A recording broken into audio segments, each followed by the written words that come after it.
Qurban bayramı, Qədirxum və Aşura. Bunlar əslində bir-biri ilə zəncirvari bağlıdır. Bir neçə gün sonra Qədirxum gələcək, oradan da sonra üzü Aşuraya tərəf gedəcək. Biri qurbangaha gedir, biri beyyət istənilir, o birisi yenə qurbangaha aparılır. Birincidə İbrahimlə İsmaildir meydanda. Gəliblər məhəbbətlərini qurban verməyə.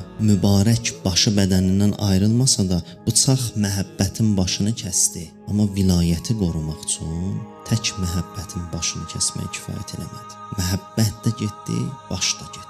Ona görə bu hadisə qurbandan başlayıb. Qədirxumda gələcək beyyəti sındıracaqlar. Bu beyyəti sındırmağın da nəticəsində Aşuranı yaradacaqlar. Bir ümmət İbrahimlə İsmaildən bu dərsi almadısa ki, dünyəvi məhəbbətin başını kəsməsən, Allah vəlisinə itaət eləyə bilməzsən, Allah vəlisinə təslim olmayıb onunla elədiyin beyyəti sındıracaqsan, digər Allah vəlisinin başını bədəndən ayıracaqsan.